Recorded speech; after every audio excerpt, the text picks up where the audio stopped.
Hola a todas y todos, estamos en la primer clase del taller de arte de diseño de videojuegos de la mano de la profesora Coti Branks. Mi nombre es Noelia Garzón, soy parte del equipo de Tecnofam y los voy a estar acompañando durante todo el transcurso de este ciclo de capacitaciones. Tecnofam es un programa que busca cortar la brecha de género que existe en el mundo de la tecnología y estamos dando estas capacitaciones de nuevas tecnologías y principalmente de la creación de videojuegos. Ya vimos el taller de producción con la profe Nati, ya vimos el taller de diseño con el profe Ricardo, y esta vez nos toca largar toda la imaginación y plasmar todas nuestras ideas en el arte de la mano de Coti. Hola Coti, ¿cómo estás? Hola, Noé, ¿cómo estás? Muchas gracias por invitarme. No, muchísimas gracias a vos por ser parte de esto y enseñarnos todo lo que vamos a ver sobre el rol del artista, de todas esas cosas, que quizás muchos, incluso cuando la profe Nati nos decía de identificar en qué rol nos vemos en este tema de los videojuegos, muchos decían que no, artista no, porque no sé ni dibujar, ni nada por el estilo, pero debe ser otro mundo totalmente diferente, ¿o no? Cualquiera puede ser un artista sin Sí, idea. hay muchísimas cosas que a veces se le tiene miedo, ¿no? Porque no se conoce, pero dentro de el área de arte y especialmente de los videojuegos hay muchísimas áreas en las que uno se puede especializar y no necesariamente hay que saber dibujar para todas, es simplemente tener buena creatividad y buena imaginación. Entonces, hay que animarse, ¿no? Hay que animarse a probar porque siempre se puede encontrar una beta. Y de ese siempre es un punto que todos los profesores nos han dicho, y de recalcar que uno tiene que animarse y no limitarse. Ese es nuestro lema de Tecnofam, para que ya lo Sí, sí, sepas y sí. lo repitas muchas veces. Pero bueno, antes de empezar, me gustaría, como siempre, dar las recomendaciones de Tecnofam. Cualquier duda o consulta o cualquier cosa que quieran preguntarnos, nos escriben a consultastecnofam@gmail.com. En cuanto al tema de los certificados, recuerden que para acceder al certificado a fin de año, porque vamos a hacer un cierre la segunda semana de diciembre, tienen que llenar todas las encuestas que están en la descripción del video. Lo ideal y lo recomendable es que esa encuesta la hagan después de haber visto la clase y después de haberse apoyado en el material teórico que Coti armó para que queden algunos conceptos plasmados en lo teórico y que podamos desplazar más de lo que nos estuvo explicando. No sé, Coti, si hay alguna recomendación para el día de hoy o solamente vamos a ver una introducción y lo básico, básico de arte. Bien, sí, no, la clase que preparé hoy es una introducción bien general al mundo del arte, a qué hace el artista, a todos los roles que tienen los artistas, así también uno puede ver y sentirse identificado en qué parte, digamos, puede encajar en el rol de artista de videojuegos, y un poquito de algunos conceptos básicos de color, luz, que uno va a aplicar luego cuando esté desarrollando. Cosa de tener toda esta información más general en mente a la hora de que empecemos a generar nuestro propio arte, ¿no? En los siguientes videos. Bueno, qué Yo lindo. les recomiendo mucho que lean el PDF que armé, porque bueno, yo voy a dar acá una introducción más general, pero puse un poco de información un poco más profunda, especialmente sobre los distintos roles y estilos de arte en el material didáctico. Qué lindo, porque encima son estimo y te vamos a sacar muchos tips respecto a lo que es el artista, el arte, el... Incluso el profesor de diseño nos dijo que hay una diferencia, porque muchas personas se confunden con el diseñador, con el artista, aquel Sí, que sí. crea el dibujo y esas cositas. Así que bueno, Coti, te dejo pase libre para que nos compartas pantalla, para que nos Perfecto. expliques más sobre esta clase, y como dice Coti, refuerzan todos los conceptos del material teórico que armó Coti, que está completísimo, para que podamos reforzar nuestros conocimientos. Coti, te dejo para Perfecto. que puedas compartir. Dale. A ver. Vamos a abrir la presentación. Perfecto.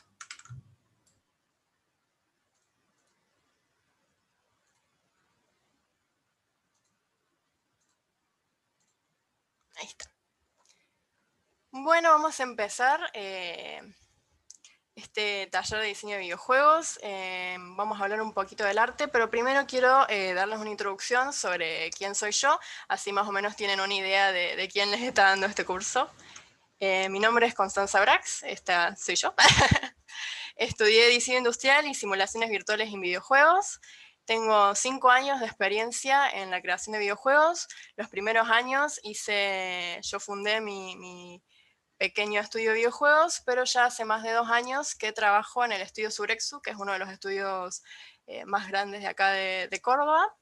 También trabajo en la producción de Leva Córdoba. Leva Córdoba es un evento de videojuegos que busca promover también la industria del videojuego y el desarrollo local. Y trabajo, aparte del estudio, como ilustradora freelance. Les dejo mis redes, que ahí también si quieren me pueden buscar, o si una vez que termine el curso tienen alguna duda, pueden escribirme y yo no tengo problema en responderles, ¿sí? Vamos a empezar con una primera introducción sobre lo que es el artista, ¿sí? El artista principalmente es el responsable de todo lo que son los planos visuales y estéticos, ¿sí? Es el responsable de la cara del videojuego, de lo primero que ve el jugador. Entonces, todo lo que elijamos es muy importante. ¿Por qué? Porque todo lo que ve el jugador le va a causar una primera impresión que nosotros necesitamos resaltar para que quiera jugar nuestro videojuego, ¿sí? Muchas veces las cosas se venden por los ojos y después uno cuando empieza a conocer más el juego, conoce las mecánicas y le interesa más. Pero este primer impacto es muy importante. El artista generalmente realiza el diseño de todo lo que es personajes, escenarios, la interfaz del juego, todo lo que es la identidad visual y los efectos, ¿sí? No necesariamente esto lo hace un artista, pero ya vamos a ir viendo. Es muy bueno que el artista pueda adaptarse a diferentes estilos artísticos. Esto no es necesario, muchos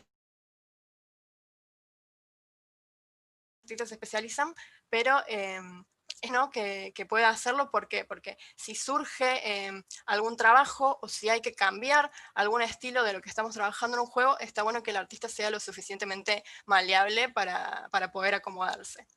Y otra cosa que tiene el trabajo del artista, bueno, que casi todos los que trabajamos en videojuegos en realidad lo tenemos, es que siempre trabajamos en equipo. Un artista casi nunca va a trabajar solo, casi nunca va a ser el único artista del equipo, entonces siempre tiene que trabajar en comunicación y coordinándose con los demás artistas del equipo, y no solo con los demás artistas, sino también con los programadores, el game designer. ¿Para qué? Para que el videojuego al final del día sea bien homogéneo, ¿sí? Dentro de estos artistas, yo voy a destacar ahora algunos de los roles que más suelen haber, ¿sí? No son todos, hay muchos más, pero como para que tengan un panorama general de los distintos tipos de artistas que puede haber en un videojuego, ¿sí? Ay, perdón, siempre me olvido del orden. Les voy a dar primero antes un resumen sobre los elementos principales, así tienen una idea de los elementos principales de un juego y cuando los describo al decir los artistas y qué hacen cada uno, no se pierden. Estos están un poco más desarrollados en el PDF, pero acá les voy a dar un panorama general para que tengan una idea cuando los describa, ¿sí? Los personajes son, bueno, el personaje del videojuego, todos los enemigos, demás personajes que hay sueltos en el mundo, es todo lo que puebla el videojuego, ¿sí? Los escenarios es el mundo del videojuego, que tiene todo que ver con los fondos, plataformas, el piso, si hay mapas, ¿sí? Todo lo que es el mundo del videojuego. Los efectos, que son efectos visuales, pueden ser, por ejemplo, el humito que genera el personaje cuando camina, algún efecto de una luz, si es un juego de disparos, los disparos, efectos de explosiones, polvo, lluvia, ¿sí? Es muy, muy variado lo que puede hacer los efectos. Y la interfaz gráfica, que es lo que nos conecta con el videojuego, ¿sí? Todos los que son carteles, botones, la portada del videojuego, los menús, ¿sí? Todo lo que nos conecta y nos ayuda a interactuar con el videojuego. Teniendo esto en cuenta es cómo vamos a dividir los distintos roles, ¿sí? El rol principal es el director o jefe de arte, eso también depende del nivel y del señor del artista. Este es el que define el estilo visual general. A veces se define en grupo, pero es el que termina, digamos, de hilar la idea y tiene la última decisión, ¿sí? Es el que coordina al resto de los artistas cuando están trabajando y es el link con las demás áreas de trabajo, ¿sí? Así no todos los artistas están, por ejemplo, preguntando o molestando todo el tiempo a las demás áreas, se genera como un workflow, una línea de trabajo para que el director de arte sea el que principalmente se comunica con las otras áreas. La tarea que para mí es más importante del director de arte, aparte de definir el estilo visual, es la de controlar, ¿sí? Tiene que controlar que el producto final sea congruente, ¿no? Que siga esta identidad, que una vez que elegimos, bueno, vamos a ir por este camino, todos los artistas que están trabajando trabajan de una manera homogénea, ¿sí? Porque claramente todos los artistas somos personas diferentes y por más de que tengamos más o menos un estilo elegido, vamos a ponerle un poquito de nosotros a lo que estamos haciendo. Entonces el director es el que te va guiando y te va diciendo, te va dando tips para que el arte que salga del juego sea bien homogénea y por más de que lo hagan todas personas distintas, ¿sí? Después de esto tenemos al artista conceptual. Este artista conceptual es el que hace esta dirección visual del juego, que cuando está definida empieza a explorar, busca referencias, busca ideas, busca estilos y boceta para que después estas ideas generales se puedan usar como guías para los demás artistas, ¿sí? Entonces va generando este concepto de la identidad visual a través de bocetos, colores o incluso buscando referencias y pegándolas una al lado de otras para que uno cuando lo vea tenga una idea de, che, voy a ir hacia este camino, ¿sí? Entonces es muy importante porque te genera una guía para todos los artistas, ¿sí? Suele ser generalmente el artista que es más tradicional, que más trabaja, digamos, ilustrando tradicionalmente, ¿sí? Por más de que sea digital. Después tenemos también el artista 3D. El artista 3D es el que modela y esculpe todas las cosas que se realizan en 3 dimensiones, en 3D. Generalmente se modelan todos estos personajes, por más de que se vean súper complejos, se modelan desde figuras básicas, figuras geométricas básicas, y se va esculpiendo y agregando cada vez más detalles, ¿sí? El artista 3D, aparte de modelar, también puede realizar las texturas, pero no necesariamente es el mismo que realiza las texturas. Las texturas que son, es todo lo que le da color al modelo, porque como vemos acá en este ejemplo, este modelo está todo en gris. Le tenés que agregar una textura para que se vea como vos querés que se vea al final del juego. Lo que tiene mucho el artista 3D es que suelen especializarse. No necesariamente por ser artista 3D vas a realizar todo lo que viene en 3D. Entonces está bueno, por ejemplo, que a veces algunos se especializan en realizar personajes, o por ejemplo, personajes realistas, o personajes de estilo cartoon, o alguien se especializa en realizar vehículos, o naves, o elementos para escenografía. Esto se sirve mucho porque a la hora de buscar artistas que necesitas para tu juego, puedes elegir uno que te sirva más específico. Pero siempre recalco esto que dije al principio, es importante que uno pueda ser versátil, ¿no? La artista 2D es lo mismo, pero solo realiza ilustraciones en 2D, ¿sí? También el artista 2D puede coordinar con el artista 3D, por ejemplo, y realizar las texturas de los modelos. Y al igual que el artista 3D, suelen especializarse. Generalmente el artista 2D se especializa hay algunos que se especializan, como el artista 3D, por ejemplo, en personajes, en vehículos y naves, pero lo que más los diferencia en realidad es en el estilo, ¿sí? Hay muchos artistas que se especializan en un estilo más realista, hay muchos artistas que se especializan en un estilo más cartoon, en un estilo más pixel art, y según el estilo que uno haya elegido, puede buscar el artista que quiera para su desarrollo de videojuego. Después siguen los animadores. Yo acá los agrupé todos juntos, pero hay muchísimos tipos de animadores y además animar 2D es un mundo totalmente diferente a animar 3D, ¿sí? Pero bueno, como para dar una introducción y que sepan qué es lo que hace más o menos un animador, los puse todos juntos. El animador es el que da la vida al personaje y le da la vida al juego. ¿Por qué? Porque hace todos los movimientos del personaje, ¿sí? No siempre es un artista separado, muchas veces puede ser el mismo artista que creó el personaje que después lo anima, pero hay gente que se especializa específicamente en animar y eso también es muy bueno porque ya tiene bien pulido las técnicas, ¿sí? Se especializan justamente, como dije, separados en 2D y 3D y dentro de cada una tenés muchísimas más especializaciones porque hay diferentes tipos y programas de animaciones según lo que necesites hacer, ¿sí?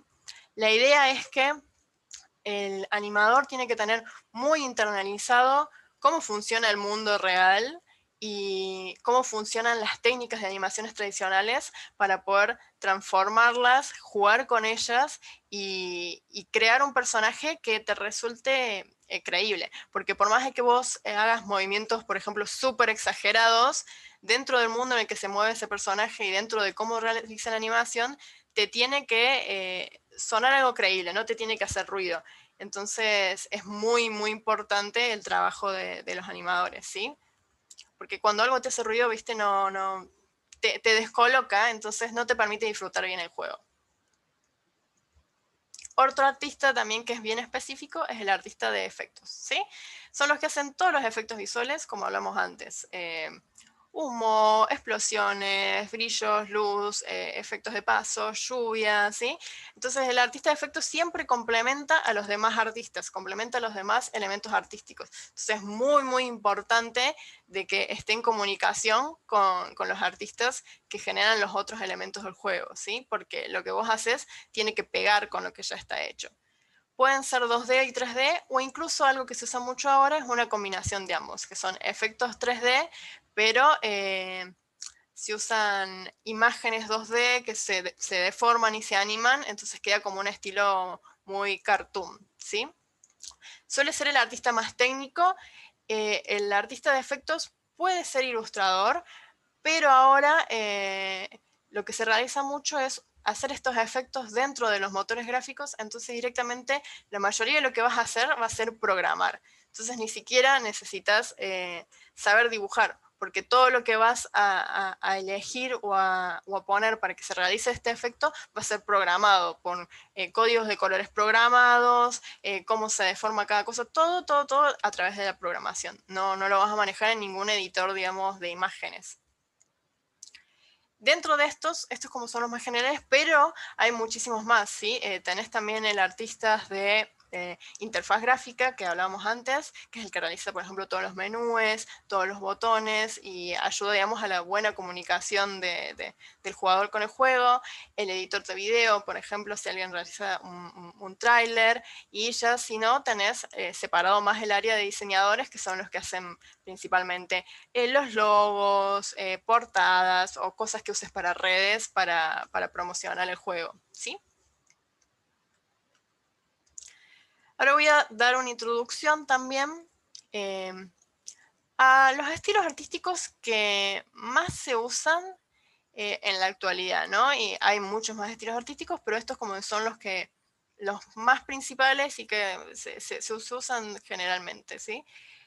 Dentro del arte 2D tenemos estos tres estilos, que uno es el pixel art.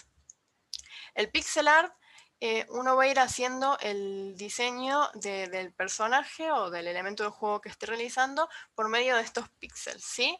Son imágenes muy pequeñas y vas a ir eligiendo cada uno de estos cuadraditos de color y poniéndoles uno al lado del otro para generar la forma total, ¿no?, del elemento que estás realizando. Esto lo que tiene es que es un arte muy sencillo si lo haces en este nivel, pero puedes generar elementos muy complejos a medida que aumentas la cantidad de píxeles que vas a usar, ¿sí? Pero siempre se realizan pintando píxel por píxel. Después tenés el arte vectorial. El arte vectorial es un arte que se realiza por medio de objetos geométricos, ¿sí?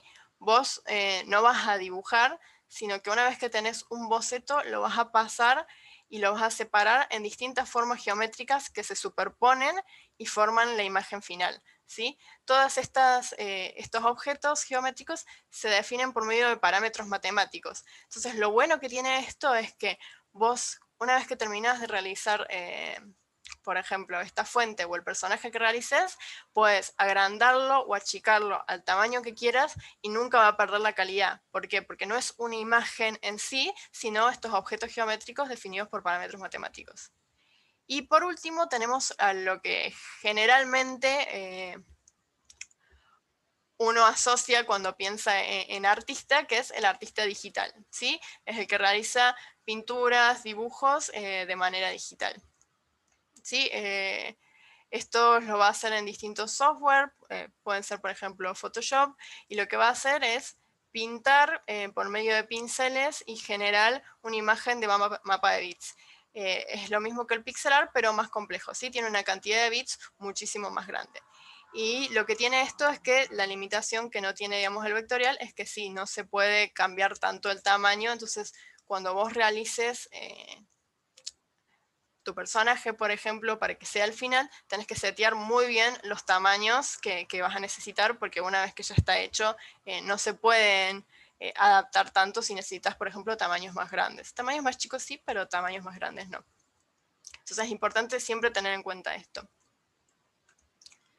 Dentro del artista 3D, los estilos artísticos que más destacan es el poligonal y el voxel, ¿sí? El poligonal está definido por mallas de polígonos, ¿sí? Y según la complejidad y la cantidad de polígonos que tengan las mallas, puede ser un modelo súper definido, como este que vemos acá, o un modelo bastante simple, ¿sí? El estilo poligonal incluye muchísimos estilos, pero la idea es que son pequeñas mallas triangulares, ¿sí? Que están formadas todos por triangulitos, entonces eso vos lo vas modelando y te generan estas superficies que puedes generar desde algo bien geométrico hasta algo bien esférico, liso y que tenga un acabado como el que vemos en la imagen. Y el estilo voxel es bastante similar, pero la idea es que vos no modelas ni esculpís, sino que realizás todo por medio de un cubo 3D, ¿no? Todo se va modelando a través de cubitos. Entonces te genera esta estética bien cuadrada, bien... no tiene muchas curvas, ¿sí? Tiene vértices, es bastante fuerte, tipo estilo Minecraft, por ejemplo. Entonces, estas son las dos como áreas generales que se pueden usar ahora. Por ejemplo, el voxel se usa mucho para juegos mobiles o juegos de Switch, y el poligonal es lo que vemos más en juegos más para PC, PlayStation, ¿no? Porque es un trabajo que te permite generar algo con muchísimo, muchísimo detalle. Ahora les voy a dar una pequeña introducción a lo que es el uso de color. ¿Para qué? Para que tengamos una idea general sobre cómo funcionan los colores, y esto nos ayude después en las clases siguientes que vamos a empezar a desarrollar nuestros personajes, a saber un poquito más cómo manejarlos. La idea por eso de esta clase es que sean todos conceptos muy generales y bien introductorios, para que podamos ir empezándonos a armar la cabeza de qué estilos hay, de qué artistas hay, de qué posibilidades de trabajo tengo, y una vez que tengamos como todo ese panorama amplio, empezar a trabajar, ¿sí? Dentro de color les explico un poquito. Bueno, color es una impresión, básicamente la impresión producida por el tono en nuestros órganos visuales, ¿sí? Los ojos tienen conos que reciben la luz, y eso lo identificamos como, según el espectro visual, ¿no? Como colores distintos, según la onda que tenga. Lo que es muy, muy importante saber diferenciar es que dentro de la teoría del color existen los colores luz y los colores pigmento. Los que vemos con nuestros ojos son colores luz. Y los colores pigmentos son todos los colores que nosotros creamos y que nosotros generamos, por ejemplo, para pintar o cuando hacemos una impresión, ¿sí? Estos colores se manejan con ruedas de color distintas, ¿sí? Yo por eso acá les puse 3 círculos cromáticos distintos como para que veamos la diferencia, ¿sí? El RGB es lo que nosotros vamos a ver como colores luz, y es lo que nosotros vamos a utilizar principalmente cuando trabajemos, ¿sí? Se basan los colores en distintos grados de rojo, azul y verde. A partir de estos 3 tonos vamos a generar todos los colores y vamos a generar el blanco y el negro, ¿sí? En cambio, todos los que son colores pigmentos son los que son CMYK, ¿sí? Que son los colores con los que vamos a imprimir. Y tienen una gama de colores o posibilidades de colores que podés usar que es distinta y que suele ser un poquito más desaturada y un poquito más limitada, ¿sí? Este se maneja por el magenta, el cian, el amarillo y el negro, ¿sí? Son colores distintos a lo que usamos cuando estamos en la computadora. El monitor, ¿sí? Y casi todos los dispositivos usan colores RGB. Entonces es muy importante que cuando nosotros vayamos a trabajar, seteemos nuestro proyecto en RGB y no en CMYK, ¿sí? Porque una vez que ya está seteado, podés pasarlo a RGB, pero como no hay una relación directa, porque no tienen la misma cantidad de tonos, cada uno de estos métodos, ¿sí? No vas a conseguir los mismos tonos una vez que los pases y vas a tener que ponerte a corregir y a rehacer, digamos, todo lo que es la parte de color. Entonces siempre hay que tener muy importante esto y muy presente que cuando elijamos nuestro color y cuando vayamos a setear nuestro proyecto esté en RGB, ¿sí? Y bueno, el otro círculo cromático es uno de los que se conoce más tradicional o que generalmente aprendemos, que está basado en el amarillo, en el azul y en el rojo, pero lo podemos usar, por ejemplo, dentro del RGB se puede usar como referencia, ¿sí? Ahora les voy a mostrar, para aprender cómo se separan los colores, ¿sí? Pero es mejor siempre establecer colores RGB. Dentro de estos colores, antes de especificar bien cómo usar estas ruedas de color, hay tres cosas que es importante tener en cuenta. Porque manipulando estos tres atributos del color es como uno va a poder generar todos los colores que quiera, ¿sí? Para su proyecto. Y no solo eso, sino que también está bueno saber estos atributos. ¿Por qué? Porque te permiten generar colores que se complementen mejor y colores que funcionen bien juntos. A veces tenés dos colores que están buenos, pero hay algo que no te cierra, y es porque tal vez tienen alguno de estos atributos que no está muy similar, y si vos cambias capaz un poquito de alguno, empiezan a complementarse y a funcionar bien, y no necesariamente tenés que cambiar el color, ¿sí? El primer atributo del que vamos a hablar es matiz o tono, ¿sí? La matiz es el color en sí, ¿sí? Es el color base, es lo que define la mezcla de color, ¿sí? Dentro de matiz tenemos matices cálidos y matices fríos. Los cálidos son todos los que son rojos, naranjas, amarillos, y los fríos, todos los que van más para verdes, para azules,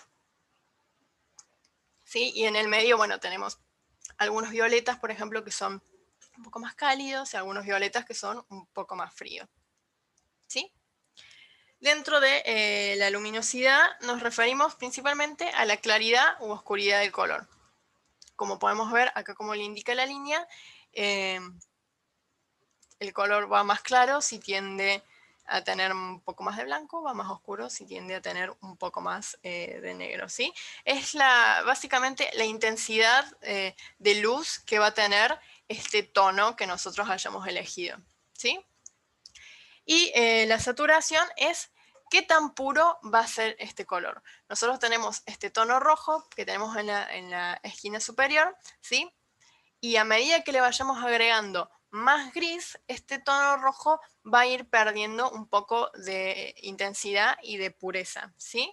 Entonces, cuando sea más gris, va a tener menos saturación, y mientras sea más puro, va a tener mayor saturación.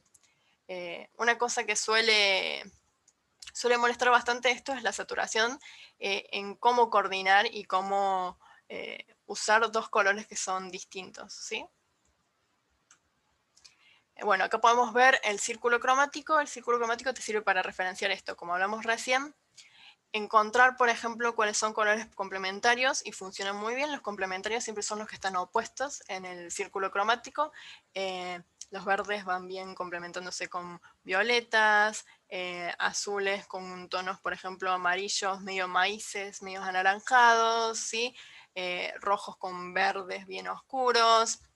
Entonces es bueno tener en cuenta esto, porque te va a permitir ampliar como la posibilidad de colores que uno use cuando está realizando su diseño, y no solo, por ejemplo, usar un rojo con un naranja, con un rojo más oscuro, sino jugar un poco y agregarle splashes de color de otros tonos que te van a resaltar muchísimo los detalles, ¿sí? Y bueno, también podemos ver en el círculo cromático cómo podemos diferenciar para el lado de los naranjas casi todos los tonos cálidos y para el lado de los azules todos los tonos fríos, ¿sí? Está bueno tener en cuenta esto porque teniendo como estos conocimientos generales, después uno puede jugar y puede romper con todo esto y así es como se generan, ¿no?, cosas divertidas, ¿no? Y salen cosas mucho más creativas, ¿sí? Entonces siempre es bueno nutrirse de todo para que cuando vos tengas que trabajar tengas la mayor cantidad de conocimiento posible para poder hacer algo bien interesante, ¿sí? Después acá también les mostré un poquito cómo es el color picker de la mayoría de los programas en los que vamos a trabajar. Color picker es el selector de color, ¿sí? Como pueden ver, tenés ahí los niveles de RGB, de rojo, verde y azul. El azul es la B larga, el verde es la G. Según esa cantidad de color que tenga, va a ir cambiando el tono que vayamos eligiendo. Y otra cosita que quería destacar en este picker también es que, como podemos ver, hay un código al principio. Este es un sistema de color que se utiliza, que es el hexadecimal, ¿sí? Que sirve muchísimo, por ejemplo, para comunicarte con otras áreas de trabajo. ¿Por qué? Porque vos una vez que elegiste un color, ese color va a tener su propio código hexadecimal. Entonces, si vos, por ejemplo, tenés que pasarle, mira, a un programador, el reborde de este personaje va a ser en este color, vos directamente le pasas el código, el programador usa ese código y va a tener exactamente el color que vos querés, en vez de tener que andar pasándole la cantidad de rojo, la cantidad de verde, todo por separado y tener que ir probando, ¿sí? Entonces es una forma de mantener siempre bien fiel el color que vos elegiste cuando vas a otras áreas.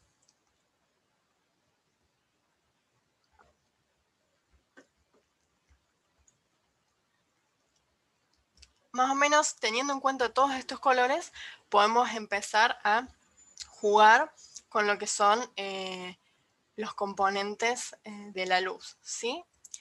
La idea es que siempre que realizamos un objeto para el juego, ya sea un personaje, ya sea, por ejemplo, esto era un edificio para un board del juego, siempre está bueno aplicar detalles de luz, por más de que después el juego tenga sus propios detalles y sus propios parámetros de luz, ¿sí? Independientemente de esto.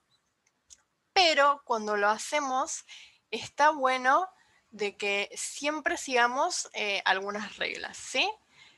Yo dividí en esto en 3 componentes súper básicos que nos ayudan, digamos, a cuando coloricemos, hacer una colorización que tenga un poco de sentido, ¿sí? Cuando hablamos de luz, lo que tenemos que tener en cuenta principalmente es la luz principal. Es antes de empezar a ponerle luces y sombras a lo que nosotros diseñamos, tenemos que pensar desde dónde va a venir nuestra luz, ¿sí? ¿Por qué? Porque todas las luces y sombras que hagamos tienen que tener algo de sentido. No podés poner luces y sombras en cualquier lado solo porque a vos te parece que es lindo, sino está bueno elegir desde una orientación desde la que va a venir la luz, para a partir de eso guiarte después en el sombreado del objeto, ¿sí? Y lo que vamos a usar vamos a usar sombras y vamos a usar highlights, ¿sí? Vos tenés tu color base, sobre eso vamos a elegir zonas que van a estar un poquito más oscuras, zonas que van a estar un poquito más claras y los highlights. Los highlights son estos pequeños brillos que yo le voy agregando, que ayudan muchísimo a caracterizar el material del objeto, ¿sí? Como pueden ver, por ejemplo, la parte central de este edificio tiene algunos brillos, pero la puerta tiene unos brillos más fuertes, o la botellita que tiene arriba tiene brillos más fuertes. Y son brillos que son completamente distintos, porque uno es parecido como unas gotas y los otros son como rayas. Esto te ayuda a identificar distintos tipos de material. ¿Por qué? Porque la botellita, como es algo más vitroso, algo más similar al brillo de una botella de vidrio, va a tener como estas gotitas, ¿sí? Entonces te da como una idea de esa materialidad. El centro y, por ejemplo, los tubitos te dan la idea de que es algo un poco más plástico, medio como de juguete, y la puerta tiene un brillo muchísimo más metalizado. Los metales suelen tener brillos así... la luz se comporta distinto, entonces suelen tener, por ejemplo, rayitas de luz intercaladas con el color. Entonces está muy bueno y les va a servir mucho para hacer esto, ver, investigar muchísimo cómo se comportan los distintos materiales en la vida real para que a la hora de poner sombras y de poner luces, estas tengan un poquito de sentido, ¿sí? Todo lo que es metal bien pulido va a ser bien brilloso y va a tener una característica superficial completamente distinta a si es algo, por ejemplo, de plástico y bien rugoso, que va a tender a ser más mate. Entonces, por ejemplo, capaz tenga áreas de luz, pero van a ser muy suaves y no van a tener highlights. Entonces, observar muchísimo, y esto lo recomiendo siempre, observar muchísimo cómo se comportan las cosas a tu alrededor. Yo lo que suelo tener incluso, por ejemplo, es tener una referencia de distintos materiales cuando voy pintando, entonces más o menos copio cómo la luz afecta ese material en lo que yo estoy haciendo, ¿sí? Y esto te permite tener como mucha más diversidad y que sea más interesante, ¿sí? Una recomendación que voy a dar también acá es cómo hacer las sombras, ¿sí? La mayoría de las personas tienden a pensar que si vos tenés tu color base y le tenés que hacer la sombra es agregarle negro. Y no. Obviamente sí, o sea, hay que agregarle un poco de negro, hay que oscurecer un poco el color, ¿sí? Bajarle un poco en esa luminosidad, como hablábamos recién en los atributos, pero siempre es mucho mejor y siempre es mucho más interesante si utilizamos otros tonos, ¿sí? Le agregamos un poquito de otros tintes a esta sombra, ¿sí? Incluso si son tintes un poco más complementarios, para que no sea simplemente más oscuro, sino que sea más interesante, ¿sí? Genere una relación distinta con el color base que tenemos, ¿sí? Si nosotros vemos acá, por ejemplo, en el color picker, yo lo que hago, por ejemplo, si tenemos el color que está marcado ahí con el círculo blanco, yo lo que hago cuando tengo que elegir un color de una sombra es bajarlo un poquito para abajo, tirarlo un poquito para la derecha y en esta barra que tiene al costado, ¿sí? Que tiene todos los colores, a veces, por ejemplo, si quiero una sombra un poco más azulada, lo subo un poquito más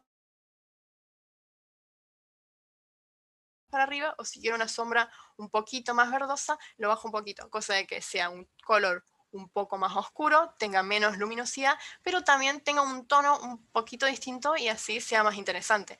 Como vemos acá en este ejemplo, no es el mismo color más apagado, sino que tienen unas pequeñas variaciones. Es muy sutil, pero te ayuda a que lo que vos diseñas sea muchísimo más interesante, ¿sí? Y no sea tan plano, ¿sí? Tenga más vida. Incluso en este tipo de colorización que yo usé colores como bastante armónicos y generales, pero podés, según el estilo de juego que vos elijas, por ejemplo, decidir que todas las sombras estén entintadas con azul, o que todos los highlights y todas las luces, por ejemplo, estén entintadas con verde o con rosa, y ahí capaz tenés un ambiente mucho más, por ejemplo, cyberpunk o futurista, ¿sí? Entonces, la idea es conocer todos estos parámetros generales y a partir de ahí empezar a jugar, probar, romper hasta encontrar qué es lo que más te interesa, ¿sí? Bueno, más o menos con esto voy a cerrar más o menos las ideas de hoy. Muchas gracias. Voy a hablar un poquito más igual ahora sobre los artistas y sobre los roles. Pero si tienen alguna pregunta, no duden en mandarla. En el PDF que dejé explico un poquito más sobre cada uno de estos temas, un poquito más en profundidad. Así no son, la idea es que esto no sea muy pesado, ¿sí? Pero mi idea con esto es que sepan todos los distintos roles que existen dentro del arte, que no es solo dibujar, que no hace falta que sepan dibujar perfectamente para ser artista. Incluso, por ejemplo, los artistas vectoriales que realizan ilustraciones, no todos saben dibujar, sino que son buenos, por ejemplo, manipulando las formas para generar la ilustración final. Entonces, la idea es que no le tengamos miedo, que le perdamos un poco el miedo y que nos animemos un poquito más a esto, ¿no? Y además, que viendo este panorama tan amplio, ¿no? que genera la industria, porque hay muchísimo trabajo en la industria y hay muchísimas posibilidades, que investiguemos un poquito, ¿no? Yo les di como tips y una pequeña ojeada de lo que hay, y está bueno que si les interesa se pongan a buscar en mayor profundidad, ¿sí? Sobre todo esto, profundidad sobre cada tema, porque sobre cada una de estas áreas hay muchísimo, muchísimo, muchísimo material para ver. Entonces es algo que en estos cursos no podría abarcar si me pongo a desarrollar bien profundamente, pero bueno, quiero como que puedan tener una idea general para que encuentren lo que les gusta y encuentren lo que les interesa y puedan encontrar su lugar en esta industria, que es una industria que está creciendo muchísimo, y más en Argentina, incluso en Córdoba. En Córdoba hay muchísimo trabajo y está bueno aprovecharlo, porque es una industria que es muy creativa y es muy divertida, y a veces uno no siempre sabe que acá se puede hacer esto, que acá se puede hacer videojuegos, así que está bueno aprovechar estas oportunidades. No sé, Noé, si tenés alguna pregunta de algo que me haya saltado o de algo que tal vez no puedan entender. Coti, acá estoy, acá estuve escuchando todo lo que nos estuviste comentando sobre el arte y sobre cada uno de los artistas, de quiénes intervienen, de los diferentes colores, de que hay que tener en cuenta muy bien el tema de la paleta de colores que utilizamos. Y a eso Sí, también deriva una de las preguntas que te quería hacer, al igual sí. que otras, pero por ejemplo, ¿un artista también puede ser animador? O sea, un artista puede hacer el arte en 3D combinado con el 2D y también la animación de un juego, o sí hace falta que sean varias personas que estén dentro de lo que es este arte. Sí, no necesariamente. Yo principalmente, por ejemplo, y más porque nosotros trabajamos en un estudio que no es tan grande, hago arte 2D, hago animación 2D, hago arte 3D y algo de animación 3D. Por ejemplo, animación 3D a mí no me convence tanto, no me gusta tanto, entonces prefiero eso, dejárselo a alguien que sepa hacerla mejor. Pero, por ejemplo, combino estas otras tres áreas. Entonces, y eso es algo que pasa mucho, y yo lo mencioné principalmente dentro del arte 2D, porque la animación suele ser un poco, los estilos de animación suelen ser un poco como más amigables. Muchas veces el mismo artista que realiza el personaje es el que después lo termina animando. Entonces son áreas que muchas veces se tocan, y que un artista, si es lo suficientemente versátil, puede ir, digamos, haciendo un poco de cada cosa. Para estudios mucho más grandes, ¿sí? Generalmente es mejor si uno se especializa, porque y vas a realizar siempre, casi siempre el mismo trabajo.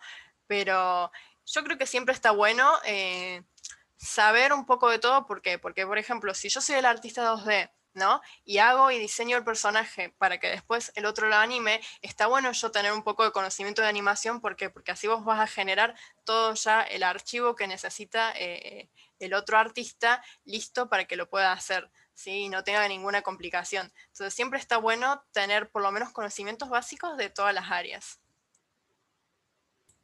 Bueno, Coti, otra consulta que te iba a Sí, hacer, que entre todo esto lo que nos mostraste, los diferentes tipos de arte, ¿no? Que hay, que sí, existen.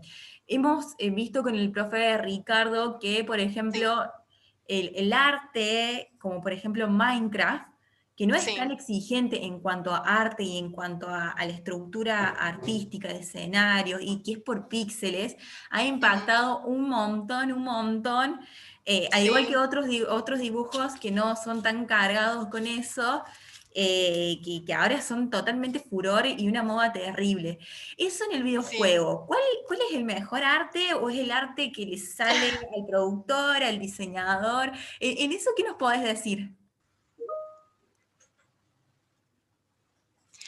Yo no creo que haya una mejor arte, incluso no creo que, por ejemplo, un arte digital súper realista sea mejor que un arte de pixel art súper sencillo, ¿sí? Son diferentes estilos, cada uno tiene sus fortalezas, ¿sí? Sus beneficios de usarlo, entonces está bueno como no pensar eso de que este arte es mejor que este otro, pero sí está bueno tener en cuenta, por ejemplo, qué tecnologías tenés disponibles para hacer tu juego, que eso te va a limitar mucho al tipo de arte que vas a poder hacer. Si vos querés hacer un arte, por ejemplo, 3D súper realista, vas a necesitar muchísimos más recursos y muchísimo más tiempo que si realizás un arte, por ejemplo, pixel art más sencilla. Pixel art sencilla, porque puede ser pixel art compleja, ¿no? Entonces, la tecnología que uses y la tecnología que tenés disponible te va a limitar un poco y está bueno poder conocer cuáles son nuestros límites para aprovechar al máximo los recursos que tenemos, ¿no? Y otra cosa que también está buena es que justamente esto, eh, los estudios indies últimamente empezaron a utilizar mucho y recuperar mucho, por ejemplo, el arte pixelar, que es un arte mucho más retro, ¿no? Que estaba limitada. El arte pixelar surgió porque estaba limitado por la cantidad de píxeles que podían tener las consolas al principio, ¿no? Ahora la computadora puede tener una cantidad de píxeles inmensa, pero está bueno, digamos, aprovechar este estilo y usarlo como recurso para jugar y darle como una impronta nueva al juego, ¿no? Más cuando sos un estudio indie, tu arte está bueno que se diferencie, ¿no? Y que genere un impacto copado en el jugador. Entonces, es simplemente jugar y aprovechar los recursos que uno tiene, ¿no?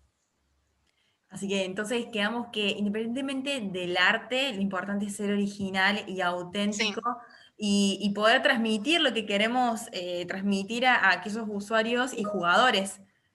Exactamente, la idea es no, tener una mentalidad de aprovechar siempre los recursos que tengas y con eso va a salir algo muy bueno siempre, ¿sí? No necesariamente limitarte en que para que mi juego sea bueno tiene que tener este tipo de arte o el arte tiene que ser súper complejo. La idea es ir jugando entre el estilo de arte, la mecánica y la jugabilidad del juego, ¿sí? Para que siempre sea interesante, siempre buscar dar una propuesta interesante eh, independientemente del estilo que artes que uses, ¿sí? Bueno, Coti, entonces. Y también en cuanto al arte, hemos visto la diferencia, ¿no? De la combinación entre el 2D, el 3D Sí, y la combinación de ambos. Y sí. dentro de lo que vos nos mencionabas, ¿cuál es el arte que es más recomendable, que se puede utilizar mejor, o los dos se usan de manera igual, son iguales fáciles de crear, o cuáles son unos pequeños tips que nos podés dar para tener en cuenta para cuál de las dos canciones nos vamos, ¿no? Sí, bueno, generalmente para empezar a desarrollar es mucho más amigable el arte 2D, ¿sí? Porque eh, tener que pensar las cosas o armarte la cabeza para pensar las cosas en volúmenes, que es lo que requiere el arte 3D, es un poco más complejo, porque nada, modelar capaz es bastante amigable, pero después separar las texturas y hacerla suele tener una complejidad un poquito mayor que el arte 2D. Pero para empezar es muy bueno el arte 2D. Incluso yo recomiendo mucho, por ejemplo, el arte vectorial. ¿Por qué? Porque es un arte que se usa y que la vemos siempre, por ejemplo, en casi todos los juegos móviles. Entonces, si vas a hacer un juego pequeño o un juego móvil, el arte vectorial es súper recomendable. ¿Por qué? Porque es limpia, es sencilla, te da un mensaje perfecto de lo que querés comunicar, te permite, si necesitas después cambiar el tamaño, no tenés ningún problema. Entonces, siempre es bueno para empezar tal vez, empezar a acercarse desde el 2D y después si querés experimentar y querés aprender más, ir más para el 3D. Bueno, Coti, genial lo que nos estás diciendo, porque en el tema del arte, como todos, y hemos hablado al principio, somos todos principiantes, me parece, y de decir, no Sí, sé, no conozco nada de arte, no me imagino dibujando ni nada por el estilo. Yo he visto en algunos videos que las personas dibujan en el papel y luego lo pasan a sí, la computadora, o bien dibujan dentro de una tableta gráfica. Sí. ¿Cuáles son las herramientas para hacer arte en el caso de los videojuegos o en el arte digital en general? Bien, yo creo que en la actualidad puedes ir usando las dos técnicas, ¿sí? Lo que te quede más cómodo. Siempre capaz es mejor si tenés una tableta y desde el boceto ya tenés todo digital. ¿Por qué? Porque es más fácil después de documentar o de, por ejemplo, si vos le tenés que pasar el boceto a alguien más, ya lo tenés ahí el archivo y tiene buena calidad que tal vez si lo dibujaste en papel. Pero si todavía le tenés, por ejemplo, un poco de miedo al dibujo, podés hacer estos dibujos o bocetos en papel y después, por ejemplo, usarle eso como guía para vectorizar, ¿sí? Entonces, la idea es, según el estilo que uses, va a ser distinto el programa que vayas a usar, ¿no? Para los programas, los artes vectoriales, por ejemplo, tenés programas como Adobe Illustrator, que es pago, o como Inkscape, que es gratuito. Y si vas a tener que hacer, por ejemplo, ilustración digital, vas a usar programas más de dibujo, como Photoshop, como Krita. Krita es gratuito y es libre también. Entonces, siempre es bueno tener una tableta de dibujo, incluso por ejemplo en las compañías uno siempre suele ver que tienen las tabletas con pantalla, que es como el sueño de todo artista, pero siempre se puede empezar dibujando cada uno en un papel los bocetos y después pasándolo, por ejemplo, a vectores, que no necesitas tener ninguna herramienta más que la computadora con el mouse y el teclado, y poder realizar arte que tiene muy buena calidad sin necesidad de tener algo más, ¿no? Genial, Coti. Y hablando un poco de esto, en las clases que vienen vamos a ver un poco de cómo hacer la práctica en el arte de videojuegos. Sí, bueno, la idea es que la clase que viene voy a introducirlo un poquito más en algunos conceptos, así como hice, por ejemplo, el color, para tener un poco más idea de proporciones, de la figura, y ya empezar con lo que es un diseño de personaje, ¿sí? Entonces la idea sería conceptualizar un personaje, aprender qué es el concept art, aprender cómo son las distintas etapas que vamos a ir realizando desde que tenemos el concepto hasta llegar a la imagen o al asset final de lo que vamos a hacer. Entonces, en la clase que viene ya vamos a empezar, digamos, desde cero hasta llegar al producto final con uno de los elementos, que es el personaje. Genial, Coti. ¿Y alguna recomendación para la clase que viene? Sí, bueno, aparte de que lean bien las partes generales de que expuse hoy, sí, del PDF, que busquen referencias, porque yo voy a explicar un poco general, pero si ya teniendo esta idea de cómo va a ser el proceso, está bueno que tengan, por ejemplo, alguna referencia de algo que quieran hacer, como para empezar a practicar, ¿no? Porque lo que es esencial cuando haces arte es ponerte a hacer, ponerte a trabajar, ponerte a practicar. Por más de que no salga las primeras veces como queremos o te trabes o lo que sea, es siempre estar practicando. Yo dibujo casi todos los días, por más de que tal vez algunos de los días no tenga muchas ganas, pero esa constancia es lo que hace que cada vez te sueltes más, que le pierdas el miedo, que las cosas salgan más fácil, que encuentres incluso tu propio estilo, ¿no? Entonces, si ya tienen alguna idea de lo que quieren hacer, pueden tipo tomar estos pasos que yo voy a explicar la clase que viene y ya empezar a hacer, por ejemplo, un boceto para crear su propio personaje. Genial, entonces, Coti, ¿damos por terminada la clase de hoy, entonces? Sí, sí, ya con esto tenemos como una introducción general para que, nada, sepan qué es lo que hace un artista y cuáles son todos los trabajos y posibilidades que puede haber. Y nada, empecemos a meternos ya un poquito más en la parte más específica y técnica de lo que es trabajar como artista.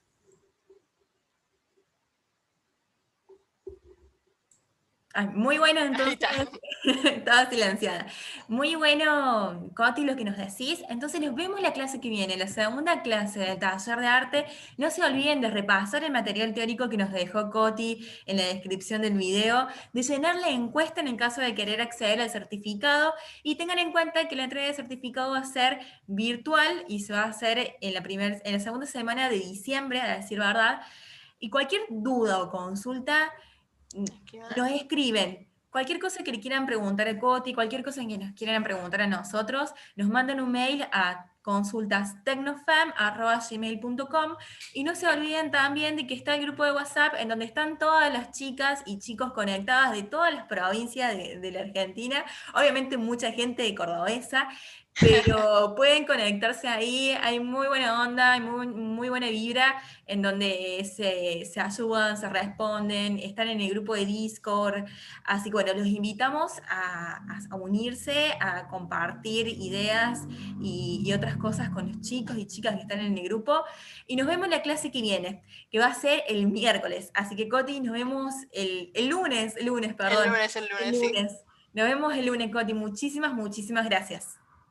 Nos vemos, gracias por ver la clase y sí, recuerden que si tienen alguna duda, me escriben, yo voy a intentar igual la próxima clase dar una pequeña introducción para recordar, digamos, lo que vimos hoy, pero estoy disponible para todo lo que necesitan y muchas gracias. Muchas gracias. Chao.